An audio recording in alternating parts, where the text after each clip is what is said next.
Alright, Trekkers and Trekkers, time to take a look at the final episode of Star Trek Deep Space Nine Season 5, Call to Arms.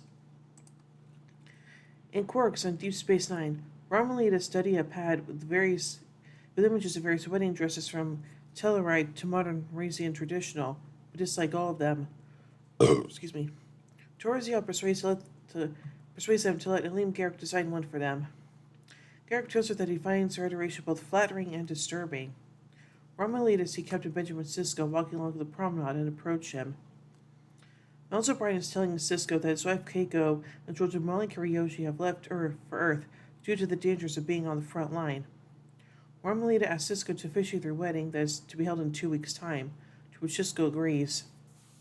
After they leave, Sisko and O'Brien move to one of the promenade windows where a large crowd is gathered.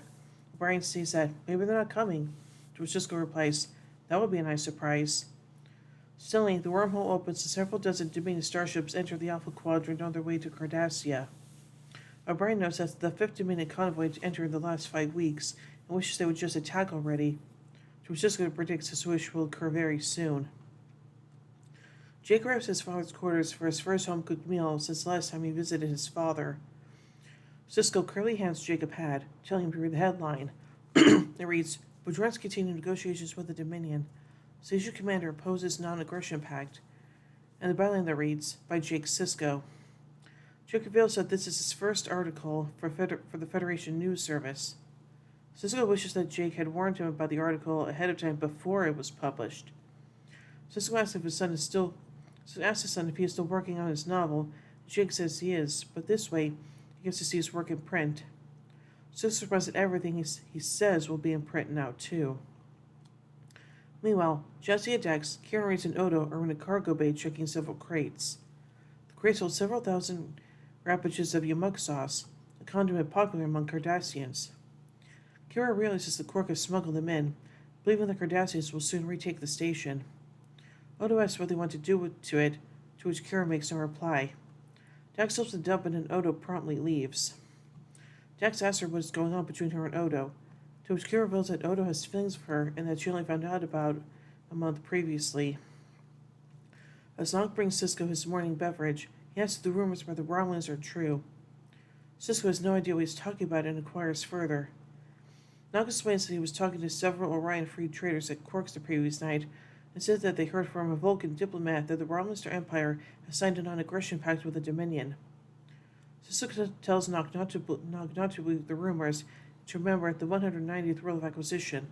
Hear all, trust nothing. However, after Nog leaves, Sisko contacts Dax and tells her to put him through to Starfleet Intelligence. Later, in the wardroom, Sisko reveals that the Romulans have indeed signed a non-aggression pact with the Dominion the day before, joining the Tholians and the Miradorn who have already done so. The Bajorans are still debating the pact as they were also recently offered it, but Kira assures everyone that they will never sign it or any form of agreement with the Dominion. Sisko also reveals that Starfleet Command has decided no more Dominion ships can be allowed into the Alpha Quadrant. Excuse me. A minefield will be deployed at the mouth of the wormhole to stop the Dominion convoys. Odo comments that by doing so they could start a war, to which Sisko replies that, maybe so, but one thing's for certain, we're losing the peace, which means the war could be our only hope. In Dax's quarters, Dax, O'Brien, and Rom are trying to come up with the best type of mine to deploy in the minefield. O'Brien suggests using pulse mines, but the Dominion ships could simply wait at the mouth of the wormhole and destroy them. He then suggests cloaking them, but it could weaken the mines. Rom, while in the midst of complaining about his upcoming wedding, realizes that the mines are to be small, they will need all the power and a way to replace them. Each mine could be equipped with a replicator unit and would detonate, with at least 20 mines homing in on one ship. The main drawback is that the entire minefield will have to be deployed before it can be activated, or premature detonation could occur. Sisko talks to Starfleet Command and relays their judgment to Kira and Worf that Starfleet's forces are needed elsewhere and will be able to assist in the deployment of the minefield. The orders are to deploy the minefield and prepare for a Dominion attack. DS9 will also have to defend the USS Defiant, as she will be all alone while deploying the minefield. Kira meets with Odo and agrees to his plan of stopping all outgoing communications. They decide to put their personal feelings for each other aside until the crisis has abated. The Defiant begins to deploy the mines, but the Dominion becomes aware of it almost immediately. A Dominion battle cruiser arrives with Mayun aboard. Leaves behind all the false pleasantness that he has always used before in his meetings with Cisco, and bluntly issues an ultimatum: remove the mines, or the Dominion will take control of Deep Space Nine and remove them themselves. Cisco sternly tells Mayun that the mines will stay, and he will not allow any more ships through the wormhole. Mayun then returns to his old ways, a mask of reasonableness and sincerity. Mayun tells Cisco that it is the Cardassians who are pushing for the convoys, saying they want the security that the Dominion brings, as well as boost their economy after their costly war with the Klingons. Excuse me. Mayun then offers to limit the convoys to cargo ships, construction units, and civilian aid if Cisco will remove the mines. Later, Cisco tells the senior officers and General Martok that the Dominion will attack as early as tomorrow. He tells them that his conversation with Mayun was all words, an attempt to lure the other side into a false sense of security. Cisco could not believe it, and is sure Mayun didn't either. Cisco asks Martok to take the Akhiaz Rotoran to the Cardassian border and watch for the Dominion fleet. Cisco also tells Kira to contact the Council of Ministers for an immediate meeting, as he plans to use his position as emissary of the prophets to endorse the signing of the Non-Aggression Pact. Kira doesn't understand why he would want the Bajorans to sign the pact. So Cisco tells her that there's no guarantee that the Federation can protect Bajor, and that the only way it can survive the war will be to do what the Romans did and sign the pact to keep them out of the fighting. He's convinced that, by not doing so, the last failures of their hard work to rebuild Bajor and the occupation will be undone, and he refuses to see that happen. The Bajorans sign the pact, and First Minister Shakar orders all Bajorans to leave Deep Space Nine for their own safety. Kira arranges for Zial to stay with several of her friends. Later, Cisco marries Romalina in a traditional Bajoran ceremony. Rom then tells her to go to Bajor and not look back while he stays to help Chief O'Brien. As Cisco prepares for Program Cisco 197, General Martok contacts the station with a report of a large Dominion fleet heading their way. However, his dismissal is jammed by the Dominion. Dukat, Mayun, and Damar appear on the station's view screen. Dukat asks Cisco if he wants to surrender and avoid unnecessary bloodshed. Cisco tells him no, to which Dukat happily replies that he was hoping Cisco would say that. Cisco orders his crew to battle stations. The Dominion fleet will enter weapons range in 20 minutes. Unfortunately, the Defiant still has an hour of work left before the minefield can be activated. In the infirmary, Jake helps Dr. Bashir's medical staff with packing and distributing medkits. He tells Bashir that he promised the Federation news service a first-hand account of the battle, and his father won't let him stay in ops. Bashir tells him he'll get it and that his name is spelled with an I. Garrick meets Odo on the promenade, praising his composure and calling him an island of tranquility in a sea of chaos. Excuse me. Odo's entire Bajoran staff has been evacuated to Bajor. Garrick tells Odo that during the Klingon attack on the station, almost 2 years previously, when he and Dukat were defending the members of the Zapata Council, Dukat turned his back to him. Garrick considers killing him, but realized he could not fight the Klingons by himself. He tells Odo that by the time this day is over, everyone on the station will regret his failure to kill Dukat. Rom is preparing perimeter defenses for the attack, and Quark berates him for saying to do this when there are dozens of Starfleet engineers that could be doing the job, and that he should be on Bajor with his new wife since this isn't his fight. When Rom asks why Quark is staying when it's not his fight either, Quark explains he has to look out for his bar. Rom says he has to look out for Quark because whatever happens, they belong together as brothers. Quark again tells that Rom is an idiot. Then he gives Rom a kiss on the back of his head. The Return approaches Deep Space Nine, and Cisco tells Martok to protect the Defiant. Worf then activates the weapons array. Kira arrives in office and offers a perfunctory protest to Starfleet's refusal to turn the station over to her government. Cisco notes her protest, and Kira reports for duty. The Dominion fleet approaches the station.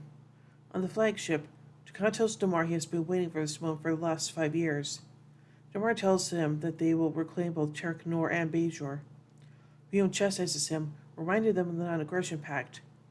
Dukat points out that he never signed a pact with Bajor, and Vion firmly tells him that as a member of the Dominion, Cardassia will honor its treaties.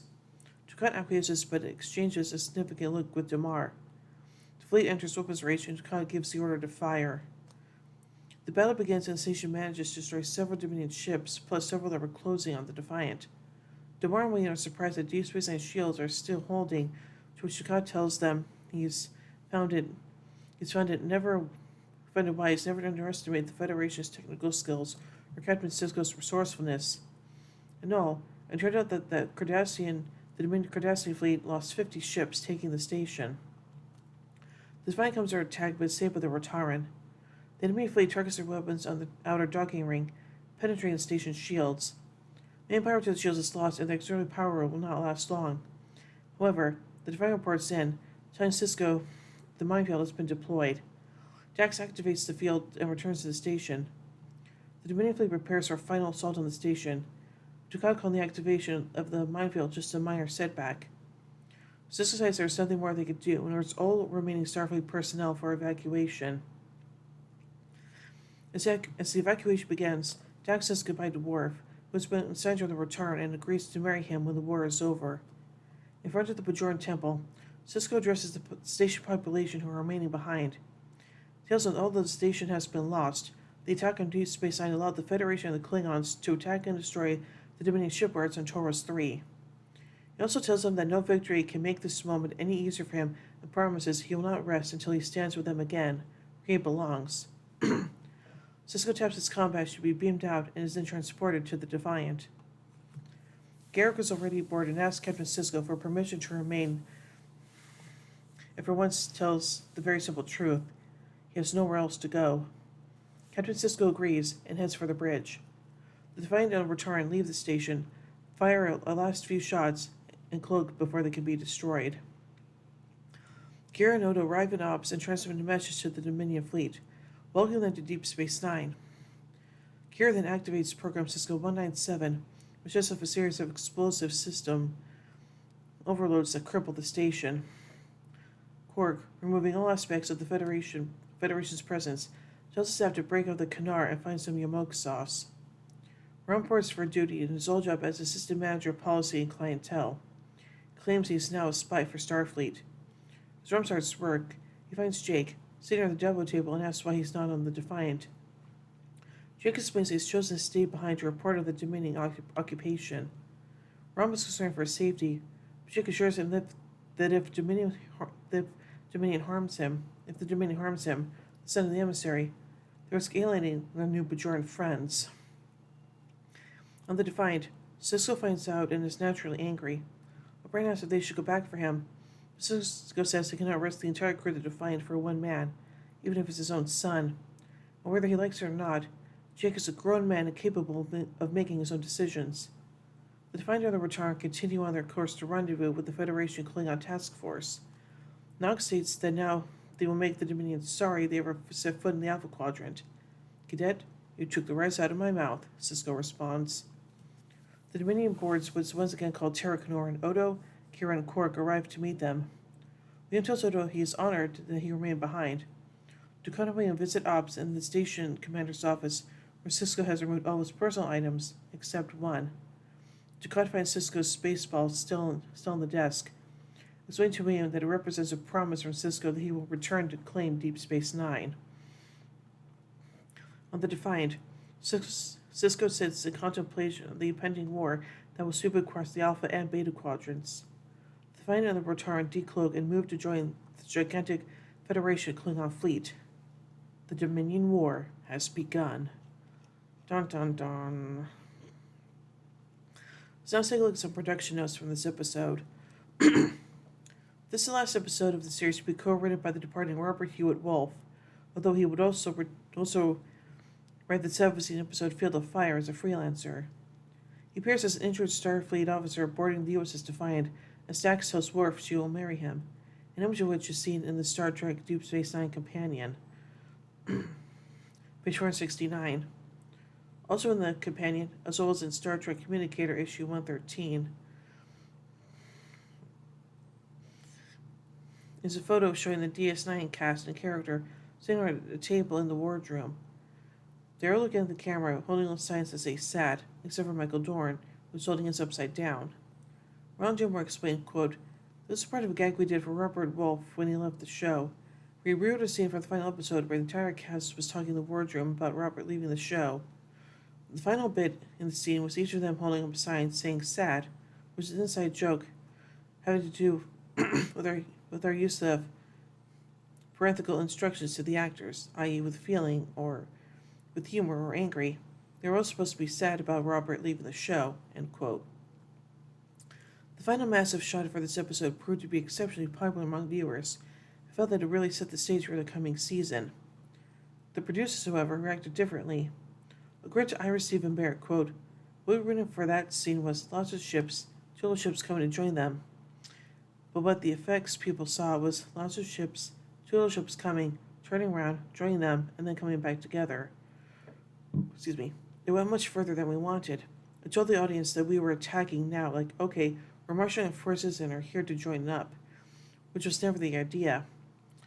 That had changed the entire opening season 6.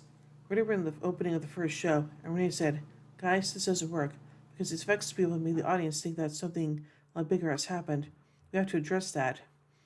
Anyway, we changed the opening of season 6 to have all those ships we saw in Call to Arms battered and beaten and leaking plasma, end quote. The mass scene was also the last one where physical studio models were used in scenes of this kind, last one occurring in the follow-up episode, A Time to Stand, before a complete transition to CGI for scenes of this kind. David Stipes, the visual effects supervisor for the episode, has broken down the scene as follows. Defiant class, Klingon Bird of Prey, Galaxy class, Saber class, Seymour class, and the Carrier class. The latter three making their first appearances in Star Trek First Contact. Island was requested to hand over their CGI models made for that film for remapping.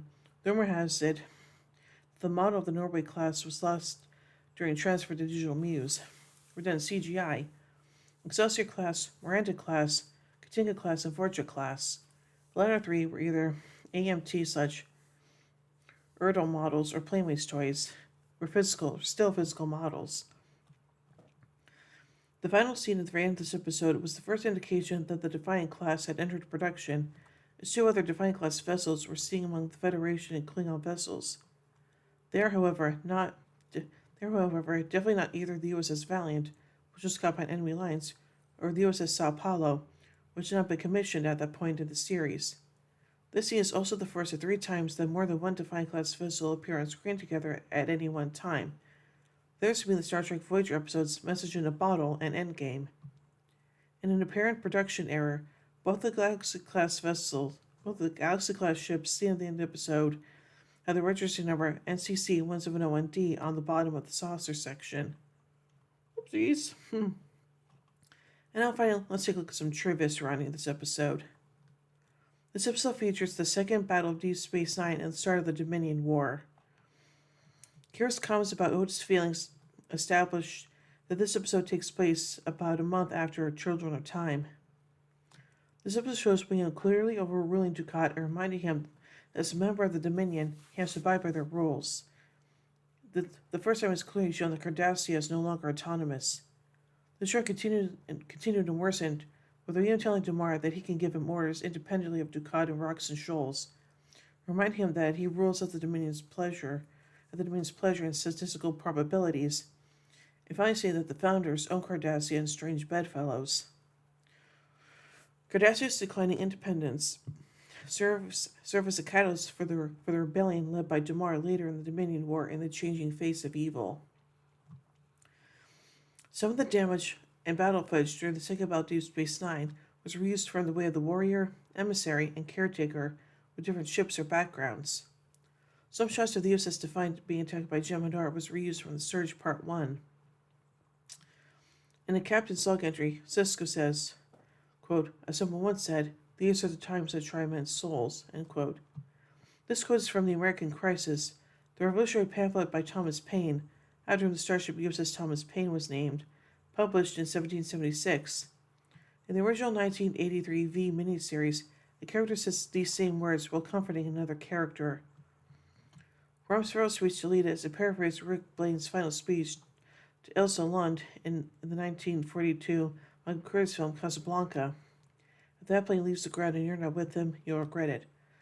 Maybe not today, maybe not tomorrow, but sooner for the rest of your life. It doesn't take much to see that the problems of three little people don't amount to a hill of beans in this crazy world. Someday you'll understand that. The non-negotiation pact signed between the Romulan Empire and the Dominion in this episode will be in place until the sixth season episode In the Pale Moonlight, where Cisco will lie to the Romulans about the Dominion's intentions so to ensure they enter the war on the side of the Federation. Lena looked at over 150 designs for a wedding dress. She liked number 38. Robert's Rules Acquisition number 190. Hear all, trust nothing. The final moments of this episode are novelized in Book 2 of Star Trek The Dominion War. This episode marks the first appearance of Defiant-class ships other than the USS Defiant, toward this episode's end in the Second Fleet. So overall, I really do like this episode, and it's the final episode of Season 5. Definitely sets up a lot of things that can happen in Season 6, so yeah. So overall, I give Call to Arms 5 warp cores out of 5. Well, hope you enjoyed Star Trektember 2024. I know I did. And anyway, tune in next year as we begin our look at Star Trek Deep Space Nine Season 6 with A Time to Stand. And don't forget to tune in next month as Horror Month 2024 kicks off with a look at the Child's Play franchise. And yes, that also includes the remake. And no, I won't be looking at the Chucky TV series, so yeah, sorry about that. But yeah, anyway. So, until next year, live long and prosper, everybody.